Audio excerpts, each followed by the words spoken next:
Okay, again, I'm looking at 5 questions, and you have to determine what question you're going to do first. And looking at, they look pretty challenging. Each one looks challenging. Um, I don't know. I'm gonna think maybe let's take a look.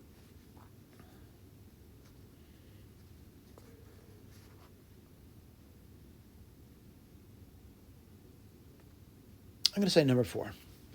All right. So let me do 4 first. Two positive numbers a and b satisfy this condition over here. They want me to compute 1 over a plus 1 over b. All right. So let me kind of write down what I'm seeing over here. They're saying that 2 plus log base 2 of a is the same thing as 3 plus log base 3 of b, and they say this is equal to log base 6 of a plus b. All right, so first thing first, I'm going to say each of these things is equal. So I'm just going to let each of them equal x. So x equals each of those expressions, this one here, and this one here. So let's just do one at a time. Oops, sorry about that. I'll correct that in a moment. And that's this. Now, certainly it's 2 terms. I'm going to make them into 1 term. And log base 2 of 4 would equal 2. And that's going to be plus log base 2 of a. And I got rules of logs. I'm kind of simplified a little bit. So it's going to be log base 2 of 4a. I like to rewrite my logs in terms of exponentials, by the way. It may be helpful, it may not be helpful, but that would be 2 to the x equals 4a. Now, I know in the end of it, my answer has something to do with a and b, so I'm going to solve this thing for a now. And what would that give me? 2x over 4 is equal to a. All right, let me do the next one. And the next one it's really the same thing. It's x equals, well, that's going to be log base, look at the number 3, by the way. 3, well, that would be 27. Right, because 3 to 3 is 27. Plus log base 3 of b. Well, I'm going to compact that or condense it. Log base 3 of 27b. And again, my desire is to write that as an exponential because it's easier for me to understand it. And what's that going to be? 3 to the x equals 27b. And again, my answer is in terms of 1 over a plus 1 over b. Well, let me see if I can do that now. What's this going to be? That's going to be 3 to the x over 27 equals b. I'm not out of the woods yet. Let me do the last guy. And I'm saying that also equals x equals log, let's see, base 6 a plus b. Well, see, that's convenient. What do you get over there? You would get, 6 to the x is equal to a plus b. All right, so what do I want to get? I want to get 1 over a plus 1 over b. That's what they asked me. And looking at it, I'm going to say common denominator would be a times b. And when we go to the numerator, a plus b. Well, I think I got one of them done. I'm not sure I know how to do this yet, but I'm going to say that would be just 6x, right? 6 to the x power. And I can write down a times b now. That's going to be 2 to the x over 4 times 3 to the x over 27. So what's that going to give me? Let's see, 4 times 27 is 80 and 28, so 108. And 2x, let me write this on the side for you. 2 to the x times 3 to the x is the same thing as 2 times 3 to the x power. Well, 2 times 3 is just 6 to the x, right? Well, let me write that down. So this is a times b. A times b is 6 to the x divided by 108. Well, that's pretty simple. It simplifies because 6 to the x cancels off, and you're left off with just 108. Let's look at the key, see how we did. And again, I think that was a confidence builder. I get it wrong, it's still a confidence builder. I got it done. And that was what? Number one was that? Number 4, right? Let's see how they did it. So number 4, I'm going to do the same technique. Yeah, 108. All right. So I'm going to go back and I'm going to say I did okay with that. I'm going to get my eraser out and start to erase this business here. 4 is done. 1's better than doing nothing. And I'm going to look around for another easy, low-hanging piece of fruit. And I'm going to say number 1 looks fairly easy to do. Right, number 1 looks fairly easy to do. I'm saying that the troublesome ones for me would be 2. I think there's a typo in 2, actually. No, I'm sorry. There is a typo in 2, but the troublesome are 3 and 5. So I'm going to put number 1 down. This is number 1. And number 1, my recommendation is when you see tangents, write them in terms of more familiar functions like sines and cosines. So that'll be sine squared x over cosine squared x minus 9 sine x over cosine x plus 1 equals 0. And what I'm going to do is I'm going to multiply both sides by cosine squared. Before I do that, I got to start to wonder, could that introduce trouble? And by introducing trouble, I'm wondering when that would be 0. So the cosine function equals 0 at pi over 2 and 3 pi over 2. Well, this could not be a solution to this problem here because the tangent is not defined at those numbers. So I'm satisfied that I can multiply both sides by cosine squared without trouble. All right? So I'm going to multiply both sides by cosine squared. And what do you get? Again, it could be a dead end, but let's try it. You get sine squared x minus 9 sine x. I'll multiply by cosine squared, so one of the cosines would cancel off. And then you'd get plus cosine squared x equals 0. All right, it does look worse, but I'm at least I got in terms of sines and cosines. Let me erase this over here. And I'm starting to realize that I see something, right? I want to tell you what I see. I see this, and I see this, and that's an identity. That's just the number 1. So write this over here. 1 minus 9 sine x cosine x equals 0. Well, I'm getting much closer to a form that I can actually solve. And I'm going to say 1 equals 9 sine x cosine x. I'm going to divide both sides by 9. You would get 1/9 equals sine x cosine x. That's an identity, but it's a little weird looking. I'm going to multiply both sides by 2. So you get 2/9 equals 2 sine x cosine x. Well, I know this to be 2. I'm sorry. I don't know it to be 2. I know it to be sine of 2x. And that's 2/9. All right. So I'm gonna go about solving that. And the way I do that is, at least the way I do it, is I kind of look at the parent function for sine, and that looks like this over here. All right. So I know that 2/9 is a number that's less than 1, so it's going to hit twice. So I'm going to say the reference angle over here is going to be the arc. You know what?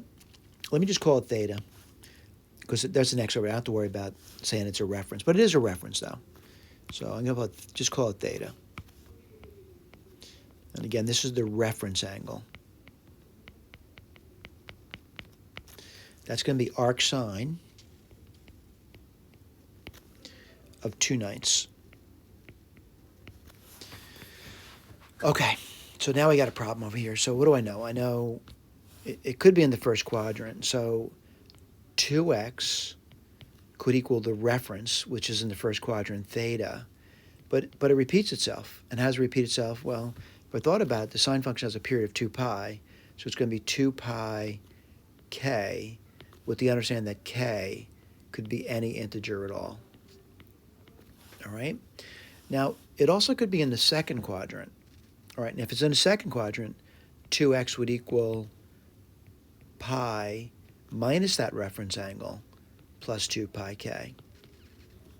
Again, k can be any integer. All right, let me write down x. I'm solving for x now. X equals, I'm going to be careful here, right? So it's going to be theta, the reference angle, over 2 plus pi k. You know, and the other one's going to be x equals pi over 2 minus theta over 2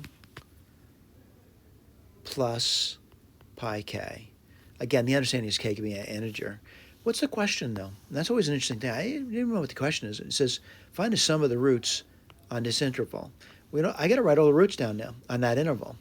And to do that, I'm going to write down, x1. I'm looking at this. And I'm going to take k to be 0.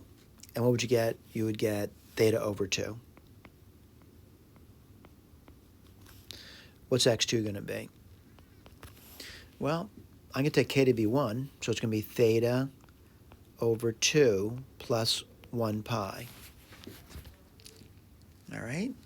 Now, certainly I'm not going to go to 2 pi because I'd be off the interval. And I'm not going to go like minus 1 on the k because it would be below.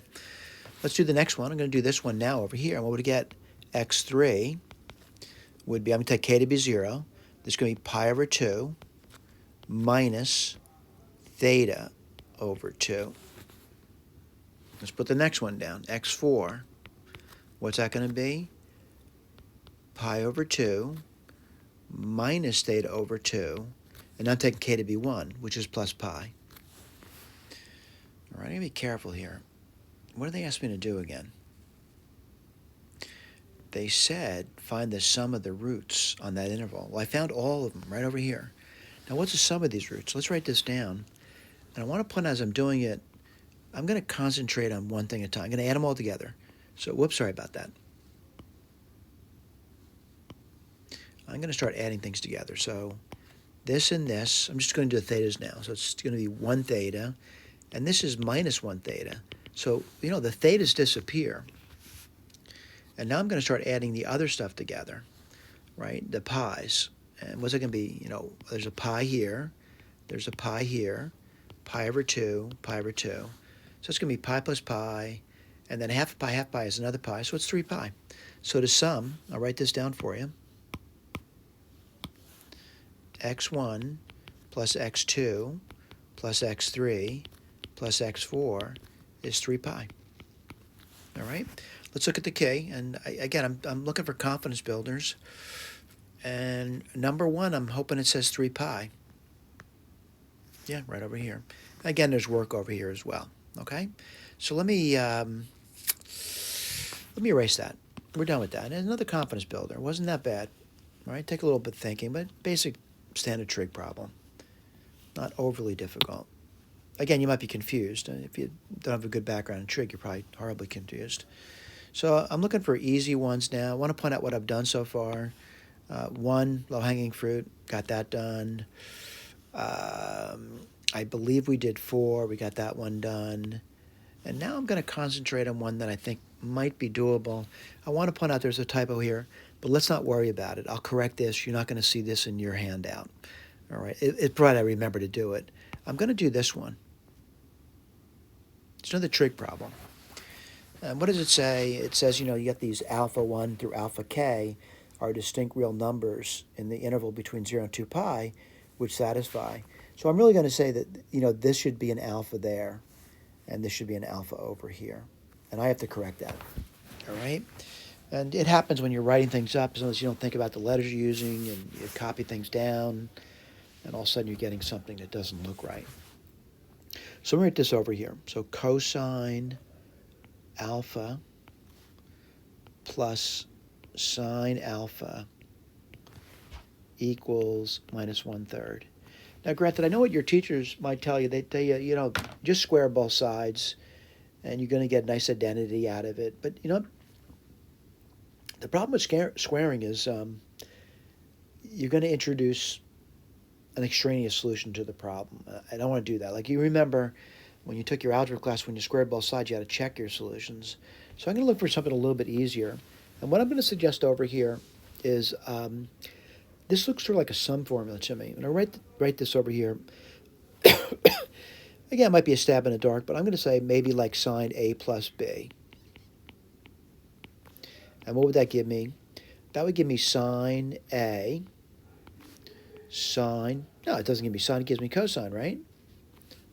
Cosine B plus, let's see, then it would give me sine B cosine A. Now I'm looking at it and I'm noticing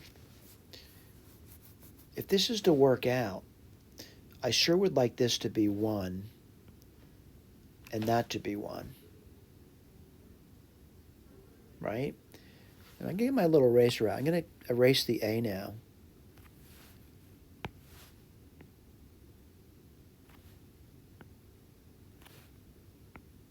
I'm going to put the alpha symbol there. But there really is no way for both of those things to be 1 at the same time. There's no angle B that makes both the cosine B and sine B 1 at the same time. But there is an angle that would make them identical. And what is that angle, though, where the sine and cosine are identical? It would be 45 degrees. So sine alpha plus 45 degrees, which is pi over 4. What's it going to be? And I'll write this down for you. It's sine alpha times 1 over root 2 plus 1 over root 2 cosine alpha. So let me write this down over here. So root 2 sine alpha plus pi over 4 is equal to sine alpha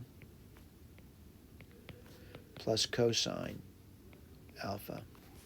All right? Now, I haven't done anything outrageous at this point. I didn't do any squaring or anything. This is true for all alpha. So I'm looking at it, and what do I know about this? I know the sine of alpha plus the cosine of alpha is actually just minus 1/3. So I got a much simpler equation to look at, and I'm going to point out what that equation is. That equation we're looking at now is root 2 sine alpha plus pi over 4 is equal to minus 1 over 3. So I'm going to solve that.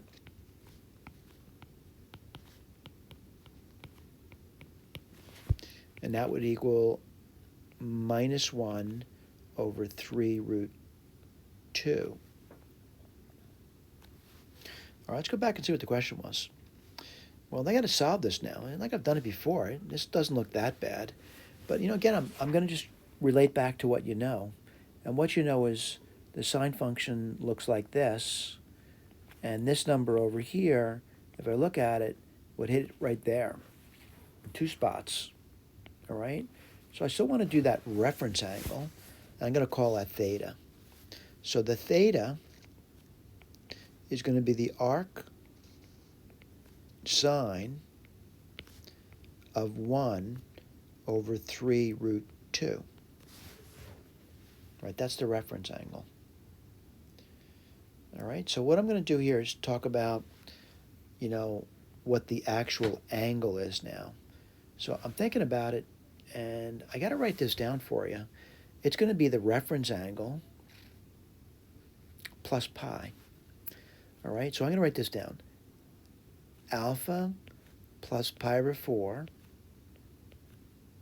equals, we're doing this one first. And that's going to be the theta, right? And by the way, the theta is right over here, plus pi, right? And I'm going to say there's some multiples I can write on now, right? What are they going to be? This keeps repeating itself every 2 pi k.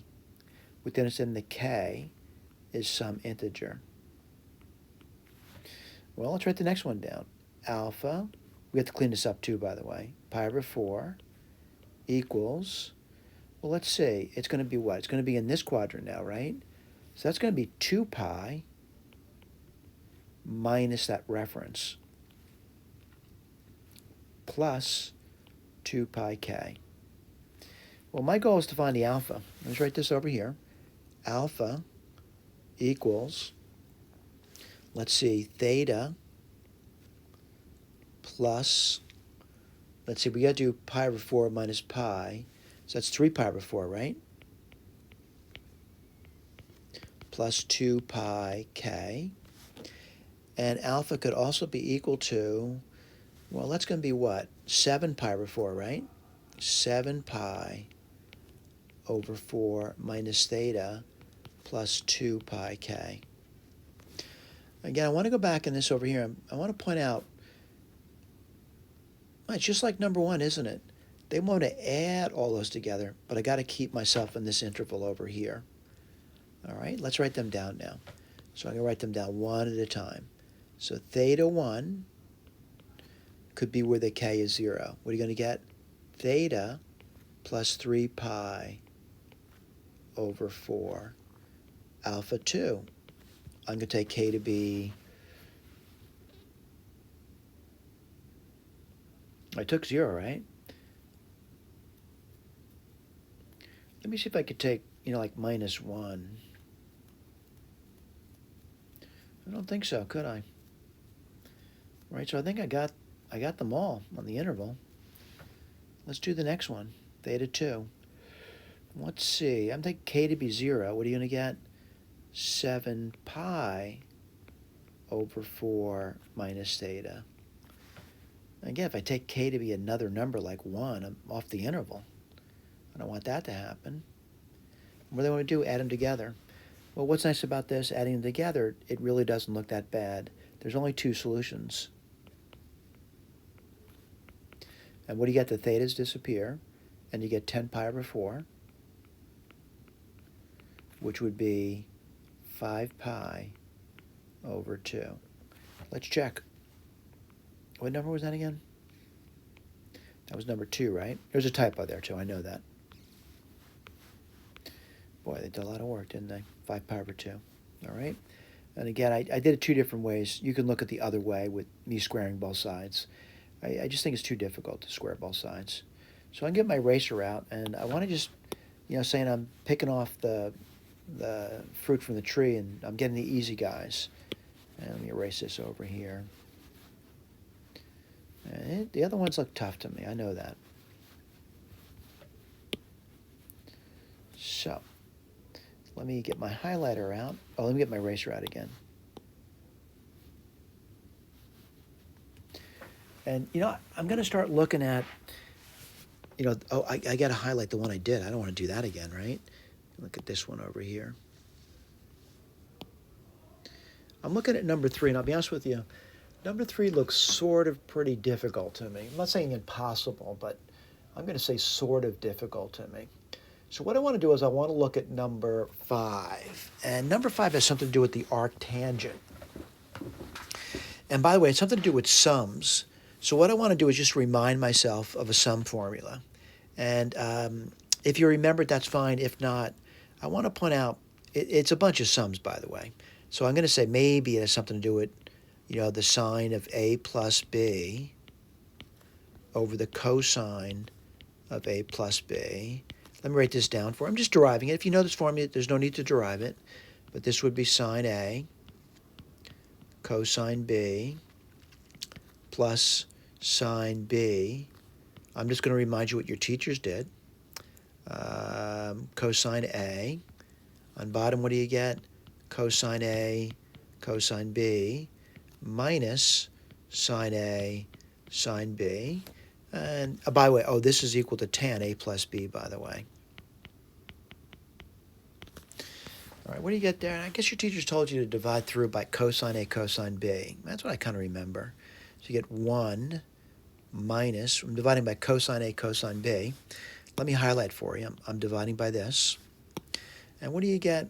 You get, let's see, tan a tan B.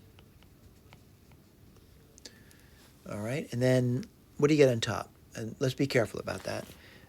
Do I make cosine A, cosine B? I use get tan A. Plus, well, I guess you'd get sine B over cosine B, which is tan B. Now, I realize what some students are saying. They say, I knew that formula. Why'd you go through all that work? You wouldn't go through that work if you knew that formula. That would be pointless. I'm going to get my eraser out. Erases over here. I'm just saying a lot of times you can't remember things. You need to derive things. And part of that's just remembering what your teachers did to derive those things. Now, someone's going to, I know what they're going to say, because it's not going to help me. And you know what? Maybe it's not going to help you. But what I'm going to do is make a substitution.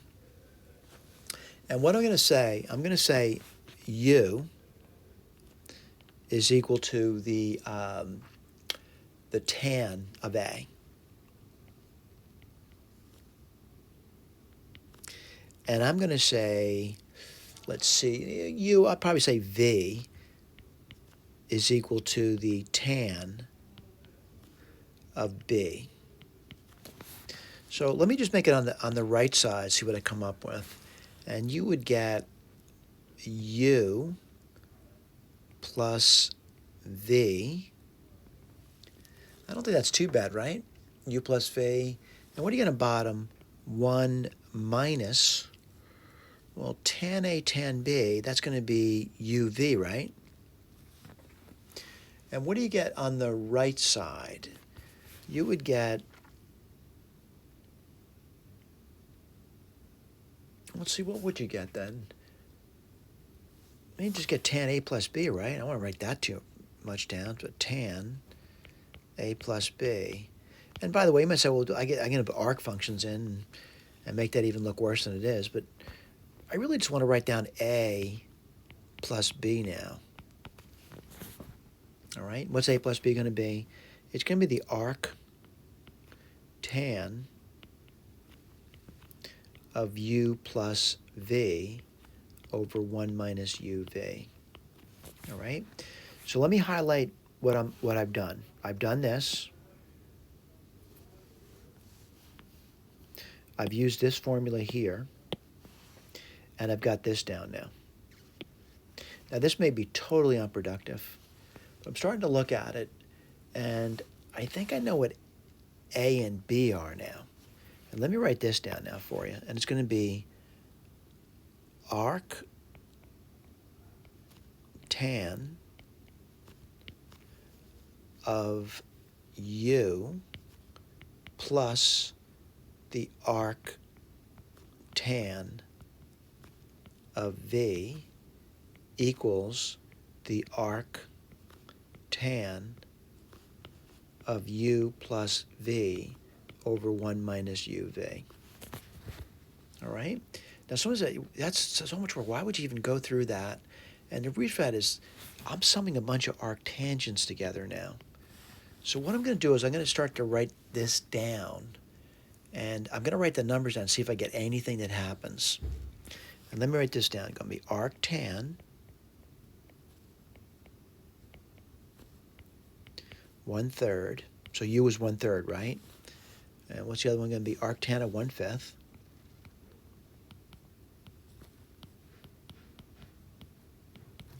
Well, I got to do this now, don't I? Arc tan. Let's see, 1/3 plus 1/5. Let me do this on the side. 1/3 plus 1/5. Well, that would be 15, right? That's a third, by the way. And 5 plus 1 is 8. That's the top, U plus V. This is U plus V. Let me do the bottom, 1 minus UV. And 1/3 times 1/5, let's see, what do you get over there? You would get 1 minus, well, UV would be 1/15, right? So what do I get? I get 8/15, and then I get 1 minus 1/15. And that looks pretty easy to do, by the way. Let me go through that. Multiply top and bottom by 15, you get 8. On bottom, you get 15 minus 1. So you can get 8/14. which is 4/7. I really can't say that's much help. Let's keep going. Let's do the next one. Arc tan arc tan. Let's see what we're going to do next. Let's take a look what we got up here. I guess we got 1/7 and 1/8, right?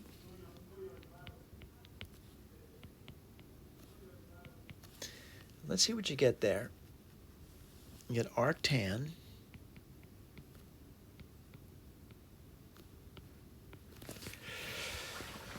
Wow, that's a tough one, isn't it? Let's see if we can do that. And let me get my eraser out, get rid of this baby arithmetic over here. So I want to do u plus v.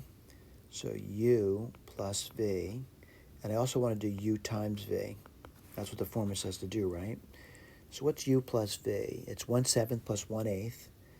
Well, 7 times 8 is 56. And 7 plus 8 is 15. And the bottom is 1 minus uv. I got to put that down now, right? So that's 1 minus, that's going to be 1 over 56. Well, let's see if we get that going. It's going to be, the top would be 15 over 56. 1 minus 1 over 56. I multiply top and bottom by 56. I get 15. Yeah, it's a tough problem, isn't it? And you get 56 minus 1. So you get 15 over 55. Let's see what you get there. I guess I divide by 5, right? That'd be 3/11. You know what? I got to keep going. And now what I'm going to do is I certainly would like to know what these two to add together. Now someone says, why do you need to do that? Well, that's what I'm looking to do. I'm looking to add all these together. But let's see what happens. Let me write this down. So remember, we're adding everything together now. So we're going to add arc tan of 4/7 plus the arc tan of 3/11. Again, it could be another dead end. Let's take a look. Arc.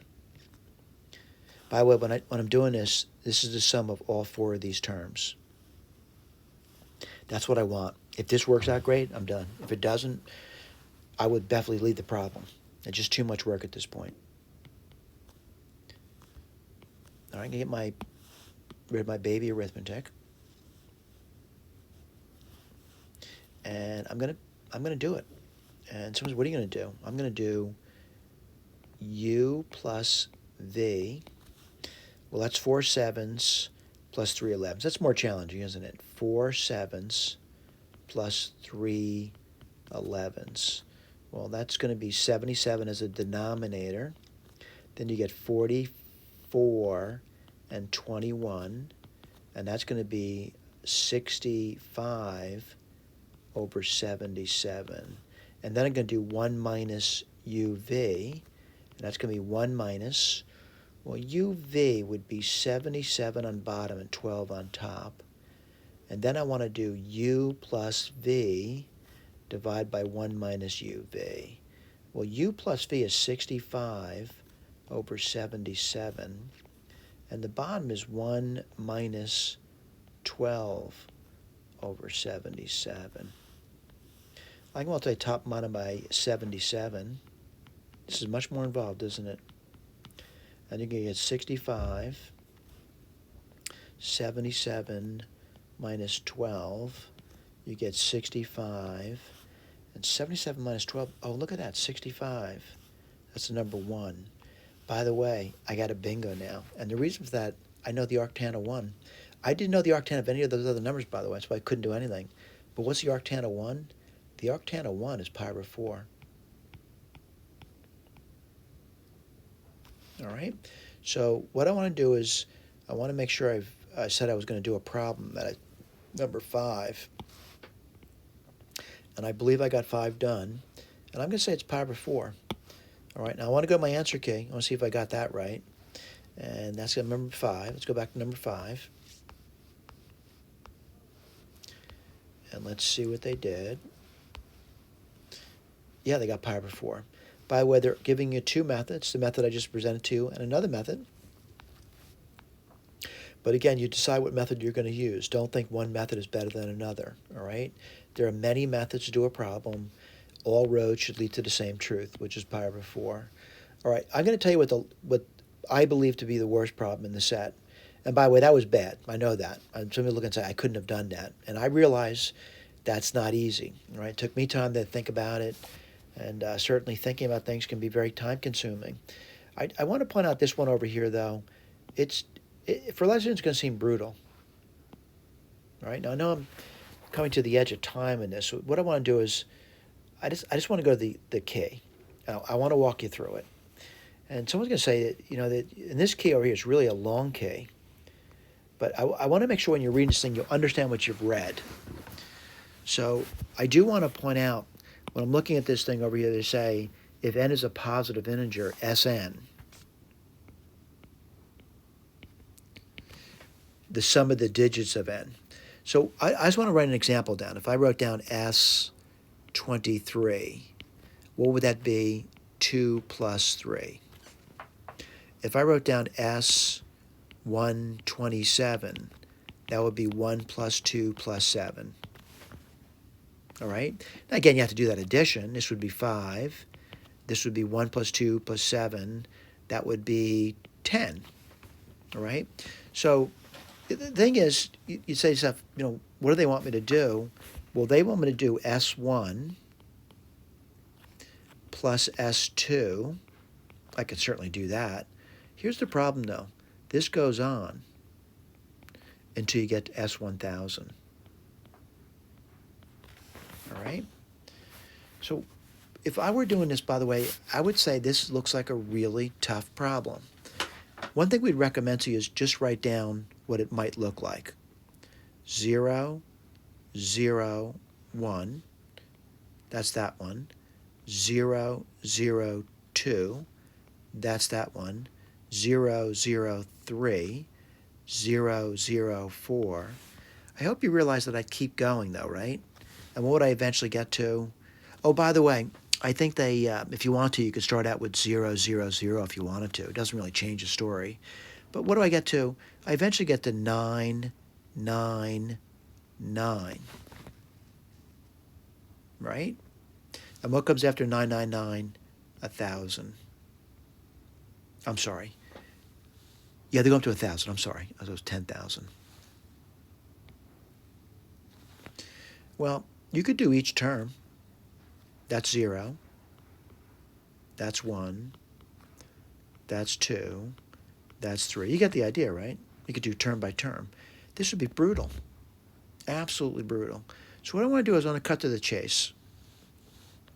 And what I do is I talk about patterns of going, S1 through S9. And what's that going to be? 1 plus 2 plus 3 plus 4 plus 5 plus 6 plus 7 plus 8 plus 9. And that's a very simple arithmetic sum formula. It turns out to be 45.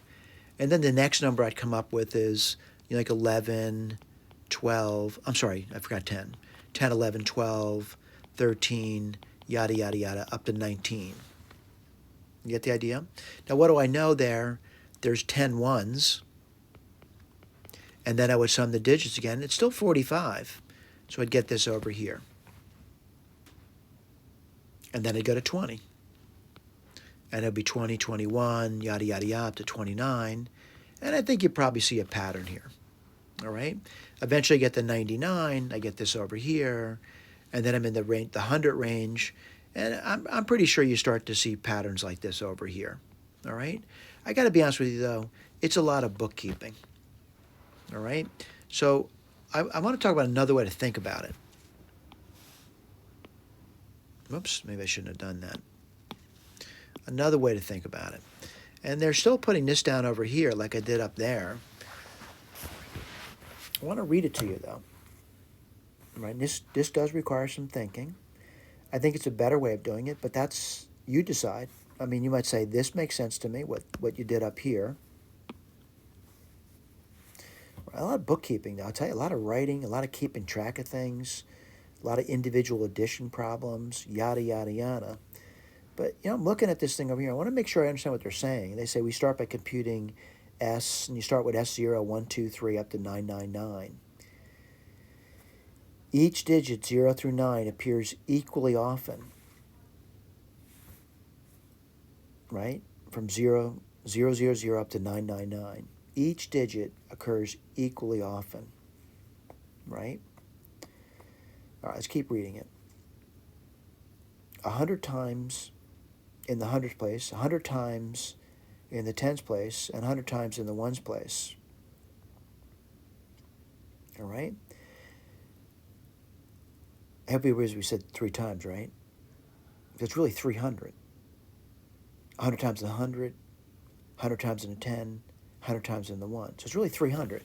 Each digit, each of those digits, right, occur 300 times. So what do you get? Let's write this down. So 300 times 0, 300 times 1, 300 times 2, all the way up to 300 times 9. Well, let me write that down for you. It's really 300 times 1 plus 2 plus 3 plus yada, yada, yada, up to 9. Well, that's 300 times 45. All right, I'll do the arithmetic later, by the way.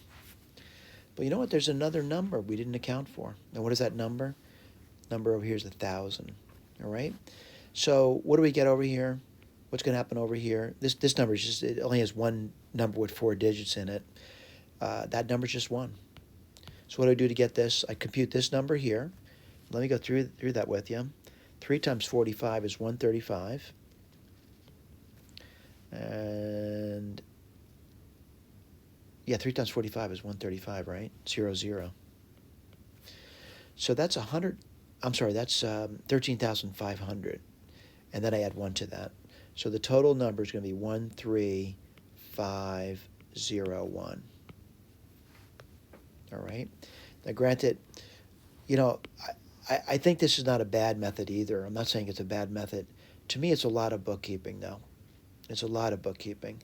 I actually think the second method's better. All right? My opinion, though. Let's go back to the original problem set. My opinion. This is the toughest problem. Whoops. I need to do that. My opinion. This is the toughest problem. All right? If I thought about other problems that might be difficult there, 5 was a tough problem. Right? Required me to think about it. 4. If I didn't understand logs, this would have been impossible. 1 and 2 were not bad, though. They were not bad problems, all right? Again, you can look over my work. I realize that when I'm talking through things, it may look different, but this is exactly what I do before I type the problems up. But all these solutions are typed up for you, and they're typed up in the blue area, all right? And sometimes I show alternative methods. Look at it. Here's the deal, though. You got questions or concern, you may want to reach out, and you can reach out to me. Provided I'm not overwhelmed with emails, I'll try to answer your email. My email address is Bannon. That's B as in boy, the @ symbol, NNON.US. And again, you know, I really mean it. Feel free to email me, all right? Now, this document that you're looking at here is being made available to the participants in the Prison Mathematics Project, all right? Now, certainly if you're not there, you don't have the document, but this document will be published. And again, if you reach out to me and you ask me about that, I'll let you know. But right now, it's still in draft mode. You know, I have to make corrections still. Part of the corrections are just me going back over the problems again and seeing I made some typographical errors. So in 6.6, one of my typographical errors was I used alpha and then I used an X in the same sentence, and I shouldn't have. It should have been all alphas. All right? So hopefully it's been something that you paid attention to and you're able to do problems like this. And I'm not going to say you want to memorize anything, but you realize your strategy is doing problems. I say the best strategy is you keep trying, keep hacking until you get it. And again, thank you for paying attention.